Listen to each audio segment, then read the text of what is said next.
ક્યાં કહેગે log syndrome. દરેકને કંઈક નવું કરવું છે, પણ તુરત જ અંદરના મનનો અવાજ આવે એટલે લોકો શું કહે છે, એટલે આ વસ્તુ અહીં માંડી વાળે છે. ઘણા લોકો પોતાના જીવનના સૌથી અગત્યના નિર્ણય પોતાના મનથી નથી લેતા, પણ લોકો શું કહે છે એની પર લેતા હોય છે. આને હું કહું છું ક્યાં કહેગે લોગ સિન્ડ્રોમ. આ કોઈ મજાક નથી. આ તમારો આત્મવિશ્વાસ, તમારી ખુશી અને તમારા જીવનના નિર્ણયને સાયલન્ટલી કંટ્રોલ કરે છે. હમણાં જ એક 25 વર્ષનો યુવાન ગવર્મેન્ટ જોબ એને નહોતી ગમતી, એટલે એના ફેમિલી મેમ્બર્સને કીધું કે મારે આ જોબ છોડીને બિઝનેસ કરવો છે. તો ફેમિલી મેમ્બર્સ કહે કે આવા ગાંડા થોડા કઢાય, કોઈક લોકો શું કહે છે કે એણે ગવર્મેન્ટ જોબ છોડી દીધી. 5 વર્ષ સુધી એણે નથી ગમતી છતાં પણ એને ગવર્મેન્ટ જોબ કરી. પછી હમણાં મને અનિંદ્રા અને બેચેની ઉદાસી માટે બતાવવા આવ્યો.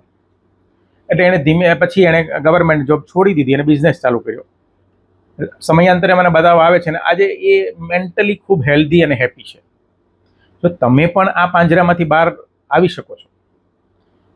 તો એના માટે શું કરશો? તો પહેલું સ્ટેપ એ લેવાનું તમારે કે નાના નાના નિર્ણયમાં ના પાડવાની પ્રેક્ટિસ કરો. બીજું સ્ટેપ એ કે આ નિર્ણય મારા માટે સાચો છે કે ખોટો, કે લોકોને ખુશ કરવા માટે નથી ને, એ ચેક કરો. અને નંબર 3, પોતાની જાતને યાદ અપાવો, આ મારી લાઈફ છે, મારા સપના છે, લોકોને જે કહેવું હોય તે કહે. તો મિત્રો, આજે જ નક્કી કરો કે તમારા જીવનના માલિક તમે જ છો, અન્યના મંતવ્યો નહીં.